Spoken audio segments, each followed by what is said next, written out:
जहां तक सरकार का सवाल है, आज तक अगर हम हिसाब किताब लगाएं, न किसान की आय दोगुनी हुई, न नौजवानों को नौकरी रोजगार मिला, महंगाई चरम सीमा पर, आपका अन्याय चरम सीमा पर, और इतना कानून व्यवस्था की धज्जियां कभी नहीं उड़ी होंगी जिस तरीके से इस सरकार में उड़ी है। एक सवाल पे विराम करिए कि क्या 2024 में गठबंधन रहेगा?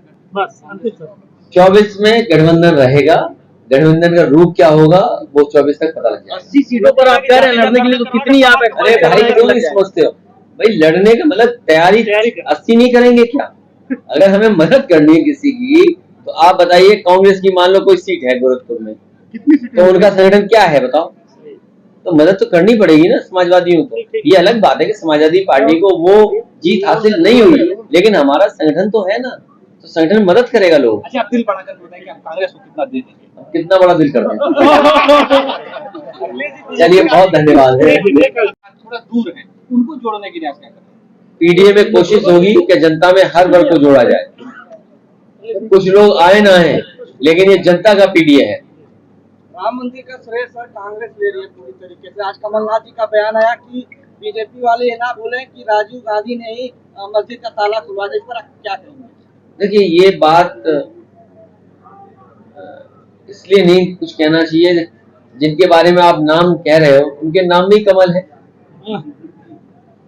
जिनके नाम में कमल हो, तो अगर पुराना इतिहास उठा करके देखोगे तो वो सही बात कह रहे हैं। वही अगर इतिहास पुराना उठाएगा तो इतिहास तो वो सही बता रहे हैं। अखिलेश जी, कल आपके प्रदेश अध्यक्ष का बयान आया कि 80 सीटों पे सपा जो है लोकसभा चुनाव लड़ेगी।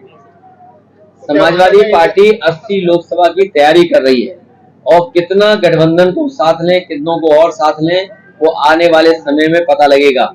लेकिन 80 लोकसभा की तैयारी करनी चाहिए। आखिर मदद कौन करेगा? जब गठबंधन में आप होंगे, सीटें किसी और दल के पास होंगी, तो आपका संगठन तो होना चाहिए जो मदद करेगा।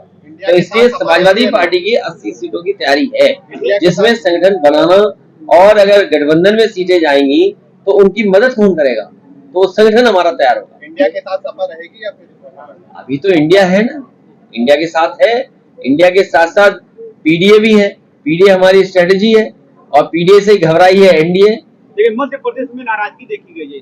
कोई बात नहीं, ये राजनीति में पाठ पढ़ना चाहिए और सबक सीखना चाहिए, इसी से सीख करके आगे बढ़ते हैं। कल भारतीय जनता पार्टी ने भी अनुसूचित जाति सम्मेलन किया था और उसमें कहा था कि इस बार ये भारतीय जनता पार्टी वाले वो लोग हैं, अगर कोई छू ले तो नहाने जाते हैं, तो वो सम्मेलन करेंगे। ये आपको तो पता होगा कि जब मुख्यमंत्री जी यहाँ मिले थे मुसर जाति के लोगों से, बताओ उन्हें नहलाया गया, उन्हें साबुन दिया गया, शैम्पू दिया गया, तब मुख्यमंत्री जी मिले थे।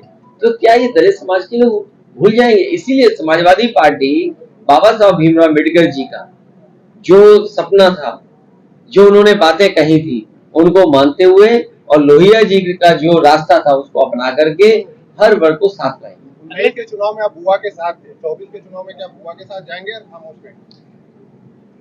क्या बात कर रहे हो आप? कब से वो दूर हो गए, अब क्यों तुम पास लाना चाहते हो? नहीं, देखिए, मैंने आपसे कहा कि जो गठबंधन है उसी गठबंधन से आगे बढ़ेंगे। जो मीटिंगें हुई हैं उन्हीं जाएंगे। मैं देखो बीजेपी की तरह कंफ्यूजन में नहीं रहता हूँ।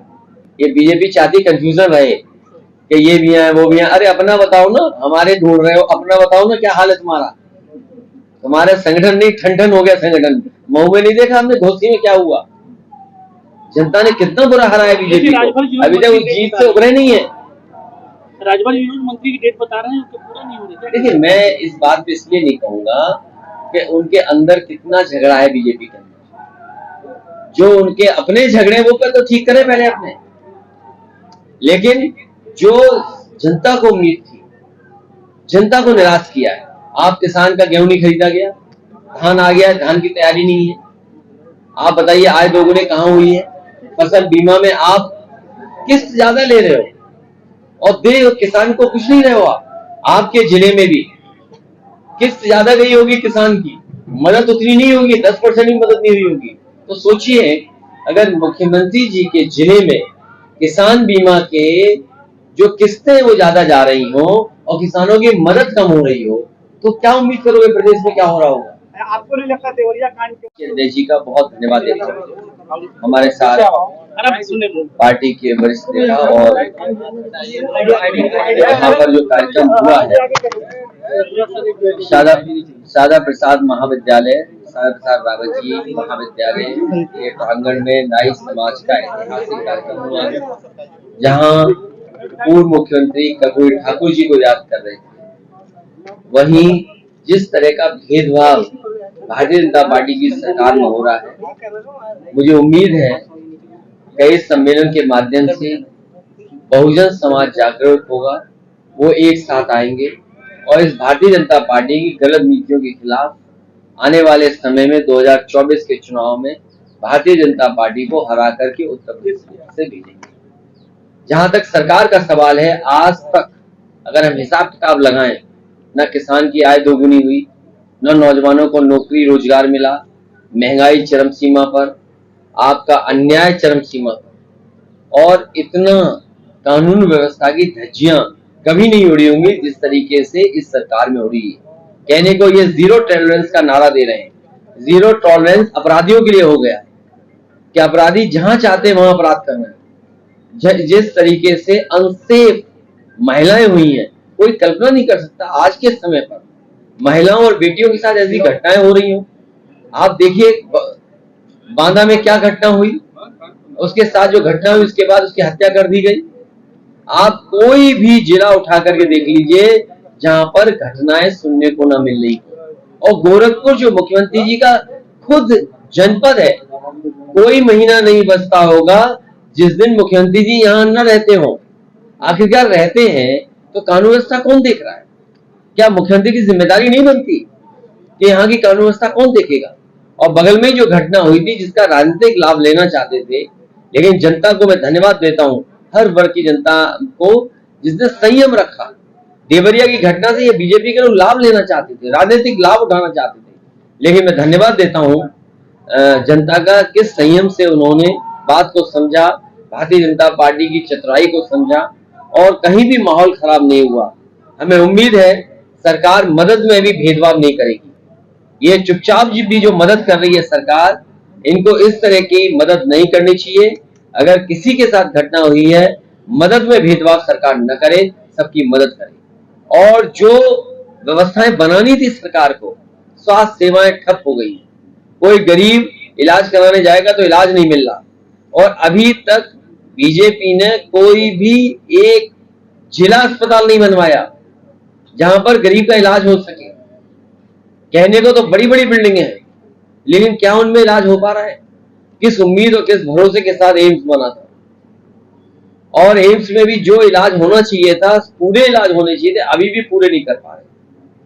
नौकरी का हाल देख ही लिया आपने, भेदभाव हो रहा है नौकरियों में। यूनिवर्सिटी कॉलेजेस में जिस पैमाने पर पढ़ाई लिखाई होनी चाहिए वो ठप है। आज अगर हमें समय के हिसाब से जो कोर्सेज हो, जिस तरह की वातावरण हो, वो सब खत्म कर दिया। प्राइमरी स्कूल में 10,000 ने एडमिशन ही नहीं लिया। 10,000 ऐसे प्राइमरी स्कूल हैं जहां पर एडमिशन ही नहीं लिया बच्चों ने। तो सोचिए उत्तर प्रदेश कहां जा रहा है? बिजली कितनी महंगी है, सड़कों का हाल आप देख लीजिए। ये गोरखपुर एक्सप्रेस वे कम बनना था, बताइए 90 किलोमीटर 6,000 करोड़ का बनेगा। इससे ज्यादा और क्या गोरख धंधा हो सकता है?